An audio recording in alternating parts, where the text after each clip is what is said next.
అతని విడిచి వెళ్ళి ఈ మాటని గమనించండి అందరూ. ఎలియాని విడిచి వెళ్ళి కాడి ఎడ్డలను తీసి వాటిని వధించి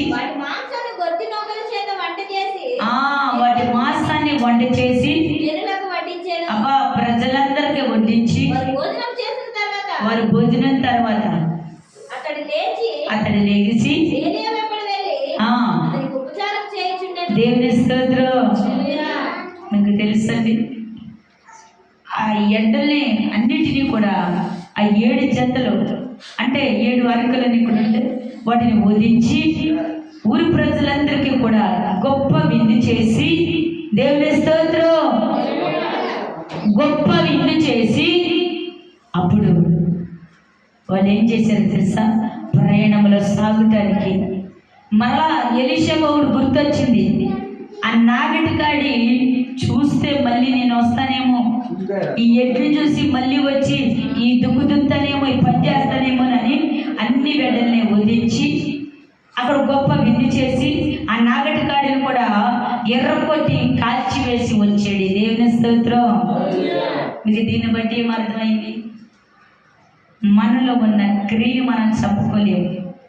ఎప్పుడుదో అనుకో పోరాటం పడతాం, జరిగిపోయి అన్నీ తవ్వుకొస్తాం, చెయ్యి నేలని చేసేదంటాము, ఈ అబద్ధాల ద్వారా ఎక్స్కమలాడతాం, మోసకరమైన పెదాలు, హల్లెలూయా హల్లెలూయా, వేషధరమైన మాటలు, దేవుని స్తోత్రం, హల్లెలూయా, యథార్థత లేని స్వభావం, దేవుని స్తోత్రం, హల్లెలూయా.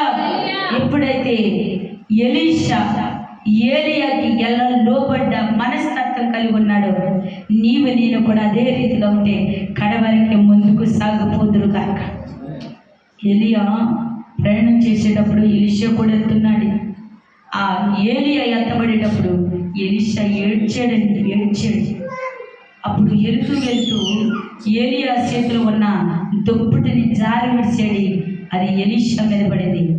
నేను చేసే ఎంతకాలం నీ దుప్పటి విచ్చుకుని ఇక నువ్వు చెయ్యాలి. దేవుని స్తోత్రం, హల్లెలూయా హల్లెలూయా.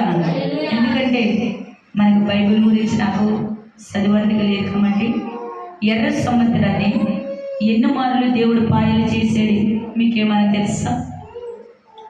ఎన్ని మార్లు పాయలు చేసాడు ఎర్ర సముద్రాన్ని? గట్టిగా చెప్పండి, టైం అయిపోతుంది. ఎర్ర సముద్రాన్ని దేవుడు ఎన్ని మార్లు పాయలు చేసేది? మీ ఇద్దరు కూడా ప్రశ్న చెప్పండి. ఇది నవ్వుతున్నది. మా పిల్లలు, మన సేవకుల పిల్లలు చనిపోయి ఎక్కడున్నాడు ఆయన పేరుకి ఆరిష్ గొంగరనులు సేవకుల పిల్లలు అంటారు కానీ వాళ్ళు ఎప్పుడు తిండిపోతులే, వాక్యాలు తెలవో, పాఠం తెలదో, నిడదోలు కళ్యాణ మండపంలో కేకలు వేస్తూ చెప్పేవాడు. హల్లెలూయా హల్లెలూయా.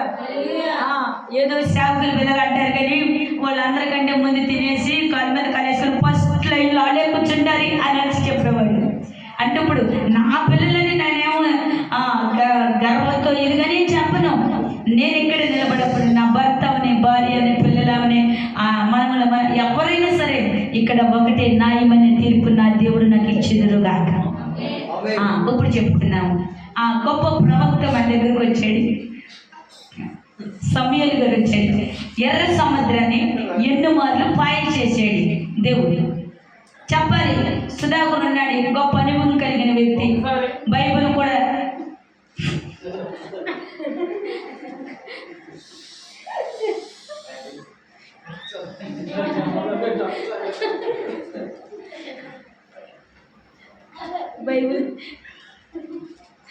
బైబిల్ అంటే చదివేశారుగా.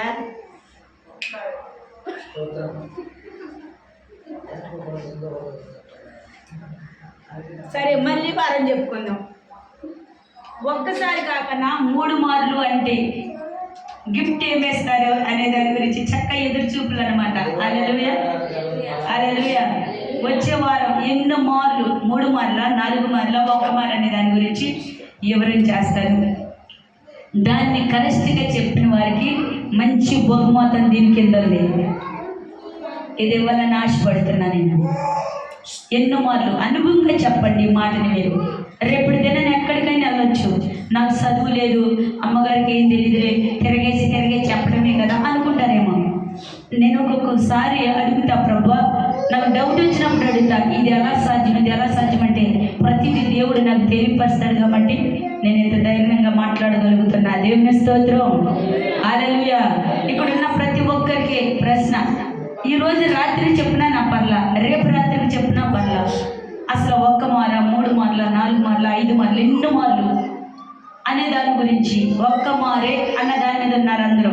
సరే, అలాగే మన మధ్యన కిషోర్ను కూడా అడుగుతాం. కిషోర్ ఏదైనా సముద్రం దేవుడు ఎన్నో మార్లు పాయలు చేశాడు, ముగించేస్తాను అమ్మా.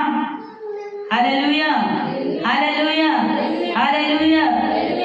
పరిశుద్ధాత్మ దేవుడు మాట్లాడుచున్నాడు. మా మధ్యన రజనీ కూడా వచ్చింది. ఎర్ర సముద్రం దేవుడు ఎన్నో మార్లు పాయలు చేశాడు. నేను వచ్చేవారు దాని గురించి మీకు నేను చెప్తున్నా. ఖచ్చితంగా మీరు కరెక్ట్ అని చెప్పిన వారికి మంచి బహుమానం ఇవ్వాలనుకుంటున్నాను. మంచి బహుమానం. 1 మారే, 1వసారి 1 మారే దీని కింద పెట్టాము. ఇది మోసుకెళ్ళలేని బహుమానం దీని కింద పెట్టాను. 3 పేర్లు అయిపోయారు. 1 మారే ఇంకా ఉన్నారు. దేవుని స్తోత్రం. మోషే వచ్చేవారు. అందరికీ ప్రశ్న, ఎర్ర సముద్రం ఎన్ని మార్లు దేవుడు పాయలు చేశాడు. నేను చెప్తున్నా కదా, అప్పుడప్పుడు మీరు అనుకుంటారే చాలామంది, అందరూ మీకు నేను నిజంగా ఒక మాట చెప్తున్నాను. నేను ఒక్కొక్క మారి ప్రశ్న వేసేటప్పుడు అందరూ ఇటు చూస్తారు. ఎందుకని అమ్మగారి పిల్లలకి అంతా తెలిసిలే అందరూ. అవునే కదా, ఎవరన్నా మాట చెప్పండి మీరు అందరూ. నేను ప్రశ్న వేసినప్పుడల్లా సూప్ అంతా ఆ మౌనిక కానివ్వండి వీళ్ళిద్దరి వైపు వస్తుంది. అంటే వీళ్ళకి అంతా తెలిసిలే అని. కానీ మా పిల్లలు మా ఎల్లుడు చక్కగా 1 మారు, 1 మారే, నేను ఏదో ఊగిని 1 మారు గట్టిగా చెప్పట్లు పడుకో, గట్టిగా. ఈ క్లాప్స్ అన్నీ చెప్పులు 3కే చెందిన కాక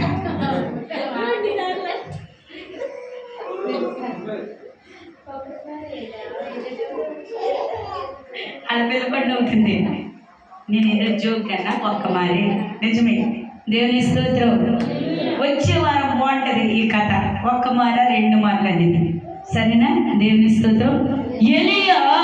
ఎలీషా దగ్గరికి వెళ్ళి ఆ దుప్పటి వేయటంగానే ఒకరి సబోదు. ఇప్పుడు మా పిల్లలు వంకాయ తోటలో ఉన్నారు అనుకోండి, నేను గబగబా వెళ్ళి వాళ్ళు సీమలు గోలెత్తున్నారు. వెళ్ళి ఇలా మీదేసి వెనక్కి తిరిగాను అనుకోండి, అమ్మా నీకు కళ్ళేం కనపడలేదా, మీదేసి వెళ్ళిపోతున్నావు అంటారా అంటారు. ఏమంటది, ఏంటమ్మా మీదేసి వెళ్ళిపోతున్నావు, సమాధానం చెప్పుకోరా అంటారా అంటారా. ఒకరు మీ ఇంటికి ఎవరింటికైనా వచ్చి నేను ఏదైనా ఇసిరేలేదనుకో, ఏంటమ్మగారు ఆకుని ఇసిరేళ్ళిపోయారు అంటారా అంటారా. ఇక్కడ పొలములో ఎడ్డులతో పొలము దున్నుతున్నాడు, పొలంలో ఉన్నాడు. ఎవరు? ఎలీషా. దేవుని స్తోత్రం. ఎలీయా వెళ్ళాడు అక్కడికి. ఎలీయా వెళ్ళి ఎలీషా మీద దుప్పటి వేయముగానే ఎలీషా ఏం చేశాడండి? ఏం చేశాడు? దుప్పటి నా మీద వేసి వెళ్తున్నావు, నువ్వు ఏ దిక్కు నుండి వచ్చావు, ఎక్కడి నుండి వచ్చావు, నీ పని ఏమి లేదా, దుప్పటి వేసి వెళ్తున్నావు అన్నాడా? అనలో దుప్పటి వేయముగానే దున్నే ఎడ్లని విడిచిపెట్టి ఏలీయా ఎప్పటి నడిచాడు. గట్టిగా చెప్పండి. హల్లెలూయా, హల్లెలూయా. ఈరోజు దేవుడు నమ్మదగిన వాడు, నిన్ను పిలిచిన వాడు. ఆయన సజీవుడై ఉన్నాడు. అయ్యా నేను దేవుడు ఎన్నుకున్నాడంటే దేవుడు స్పష్టంగా నాతో మాట్లాడితేనే తప్ప నేను కాను. లేరా ఇటువంటి వారు? ఉన్నారా లేదా? హల్లెలూయా, హల్లెలూయా. దేవుడు నిన్ను ఎన్నుకున్నాడు, ఇక్కడ సేవ చేయి. ఆ దేవుడే స్వయంగా వచ్చి నన్ను నా కుమారుడా అంటేనే కానీ సేవ మాత్రం నేను చెయ్యను. దేవుని స్తోత్రం. హల్లెలూయా. ఎందుకంటే పరిశుద్ధాత్మ దేవుడు మాట్లాడుచున్న మాట కుటుంబంలో అందరినీ కూడా నా కుమార్తె, నా కుమారుడు అని ప్రతి ఒక్కరి పేరు పేరున అమ్మ కీర్తి, నయోమి, మేరీ గారు, మార్కు గారు రండి అందరూ మన ఊరి గురించి ఎందుకు నా గురించి చెప్తున్నారు. హల్లెలూయా. కుటుంబంలో ఒకరిని నా దేవుడు ఎన్నుకొని ఏర్పాటు చేసుకుంటాడు. ఆయన నమ్మదగిన వాడు. వారితో ప్రతిమారందరూ కలిసి నడవలసిందే. దేవుని స్తోత్రం. హల్లెలూయా. అబ్రహాన్ని దేవుడు అబ్రహాన్ని ఒక్కడనే పిలిచాడా, కుటుంబం అంతా పిలిచాడా?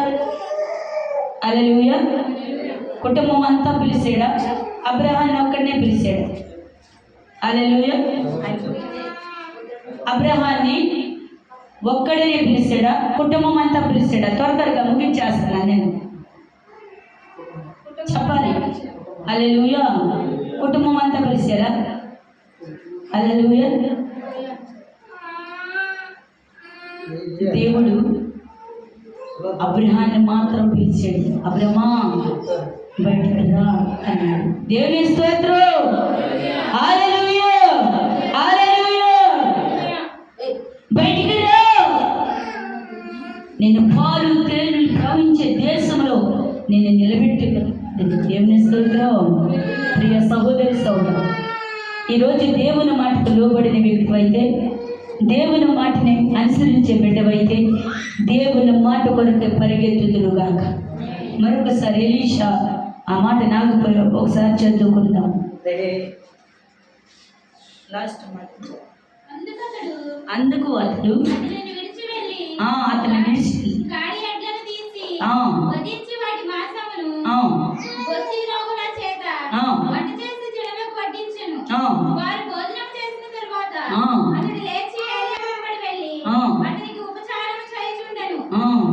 దేవుని స్తోత్రం.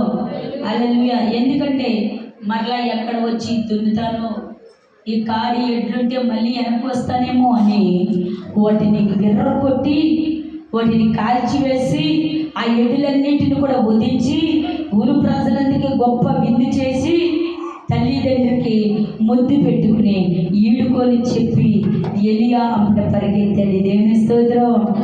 హల్లెలూయా. ఈరోజు పరిగెడుతున్నామా మనం? దేవుడు పిలుచుకున్నా కానీ అర్రే వద్దయ్యా, ఈ లోకంలో చాలా నేను దున్నవలసినవి ఉన్నాయి, చేయవలసినవి ఉన్నాయి, అప్పుడైనా నా కథ ముగించిపోవాలా, ఇంకా చాలా ఉంది నాకు. దేవుని స్తోత్రం. హల్లెలూయా. చాలా మంది ఇలాంటి పెట్ట కథ చెప్తుంటారు. నన్ను స్వయంగా పిలవాలి. ఎప్పుడు పిలుస్తాడంట? నీ భాష మారాలి, నీ మాట మారాలి, నీ తలంతు మారాలి. అప్పుడు నా దీవెనలో వర్ధిల్లబడుదురు గాక, ఆయన యందు ఆనందించబడుదురు గాక. హల్లెలూయా. హల్లెలూయా. అందుకనే నేనైతే వెళ్తలేదులే కానీ మొదటి సమయంలో దయచేసి చదవద్దు. ఆ పదకారి పది ఏమని ఉండేదంటే, దావీదుని దేవుడు ఎక్కడో మూల కొండల్లో లోయల్లో ఆ గొర్రెలు కలుసుకున్న దావీదుని దేవుడు పిలిచాడు. దేవుని స్తోత్రం. నువ్వు అనుకోవచ్చు, నేను ఉద్యోగం చేస్తేనే, వ్యాపారం చేస్తేనే, బాగా చదువుంటేనే, డబ్బు ఉంటేనే నాతో దేవుడు మాట్లాడతాడు, నన్ను పిలుస్తాడు అనుకుంటున్నామేమో. అక్కర్లా, ఏం అక్కర్లా నా ప్రభుకి. నువ్వు ఎంత పేదవాడివైనా, ఎంత హీన స్థితిలో ఉన్నా, నా ప్రభు ఎంత యథార్థంగా నిలబడినప్పుడు నా దేవుడు నిన్ను పిలుచుదురు కాక. ఆమేన్. ఆయన నమ్మదగిన వాడు, నమ్మదగిన వాడు. ఏలియా ఆకాశానికి వెళ్ళేటప్పుడు ఎలీషా నిలబడి ఏడుస్తున్నాడు. అయ్యా, నీవే కదా నన్ను విడిపించిన వాడివి, రక్షించిన వాడివి, సేవ తీసిన వాడివి. మనిద్దరం కలిసి తిరిగాము, కలిసి నడిచాము, కలిసి తిన్నాము, నన్ను ఒంటరిగా చేసి వెళ్ళిపోతున్నవే అని ఆకాశం వైపు తిరిగి చూసి ఏడ్చేటప్పుడు ఆ ఏలీయా ఆ చేతిలో ఉన్న దుప్పటి జార విడిచాడు. ఎలీషా మీద పడింది, ఆశీర్వదించబడ్డాడు. ఒకటిగా రెండింతలుగా ఆశీర్వాదం ఎలీషాకు వచ్చింది. దేవుని స్తోత్రం. హల్లెలూయా. ఏలియా కంటే ఎక్కువ అభిషేకం ఎలీషా పొందుకున్నాడు. ఆయన కృపలో వర్ధిల్లాడు. ఆయన సమాధిలో ప్రార్థించిన అద్భుతాలు జరిగినాయి. ఎలీషా చనిపోయిన తర్వాత కూడా ఆయన పాతి పెట్టినప్పుడు కొన్ని వందల సంవత్సరాలుగా ఆ ఎముకలు ఎక్కడో కొంచెం కొంచెం ఎముకలు ఉన్నాయంట ఆ గోతులు. మళ్ళా ఒక వ్యక్తి చనిపోయిన వ్యక్తిని తీసుకెళ్ళి ఆ గోతులో పాతి పెడితే ఆ ఎముకలు తగిలి ఆ చనిపోయిన వ్యక్తికి శ్వాస తగిలి మళ్ళా జీవాన్ని పోసుకుని వేసేదండి. హల్లెలూయా. నిజమైన సేవకులు చనిపోయిన వారి ఎముకల్లో దేవుని కృప జీవము కలిగి ఉంటుందండి. దేవుని స్తోత్రం. ఎప్పుడో తెలుసా? లేని మనసు నీలో కలిగినప్పుడు, యథార్థముతో నువ్వు పని చేసినప్పుడు, యథార్థముగా పోరాటం చేసినప్పుడు, నువ్వు చనిపోయినా ఆయన కృప నిన్ను వీడిపోదు. దేవుని స్తోత్రం. హల్లెలూయా. నీ ఎముకలు, నీ నరములు, నీ రక్త మాంసము సమస్తము ఆయన గురించి ఆరాధించగలుగునుగాక. ఆమేన్. ఒక శ్రమలోనే కాదండి, ప్రతి నిత్యము ఆయన్ని ఆరాధించినప్పుడు ఆయన నుండి గొప్ప బహుమానాన్ని నువ్వు పొందుకుందురుగాక. చిన్న మాట చదువుకుని ముగించేసేస్తాను నేను. కీర్తన గ్రంథంలో నుండి ఒక మాట చదువుకుందాం. కీర్తనలో 146 మొదటి నుండి వాక్యం చదువుదాం. యెహోవాని స్తుతించుడి, నా ప్రాణమా యెహోవాని స్తుతింపుము, నా జీవిత కాలమంతయు. ఎప్పుడంట? నా జీవిత కాలం అంతా కూడా యెహోవాని స్తుతించుదుము. హల్లెలూయా. చెప్పండి మాట, నేను ముగించేస్తున్నా. లాస్ట్ మాట. నా జీవిత కాలం అంతా యెహోవాని స్తుతించుదుము. నా జీవిత కాలం అంతా యెహోవాని స్తుతించుదును. ఈ లోకములో ఉన్నవాడి కంటే నాలో ఉన్నవాడు గొప్పవాడు. ఈ లోకంలో ఉన్నవాడి కంటే నాలో ఉన్నవాడు గొప్పవాడు. ఇంకోటి చెప్పు, నాది నేను. గట్టిగా చెప్పండి, రథమే చేసుకోండి. నాది నేను. ఈ 3 మాటల్లో ఏది బాగుంది మీకు? హల్లెలూయా. తొందరగా ఈ 3 మాటల్లో ఏం బాగుంది చెప్పాలి. అయ్యో అయ్యో టైం అయిపోతుంది, ఆడికి వెళ్ళే వరకు 2 అయిపోతుంది. హల్లెలూయా.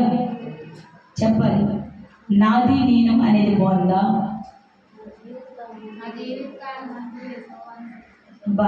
గట్టిగా క్లాప్స్ పడుతుంది, గట్టిగా.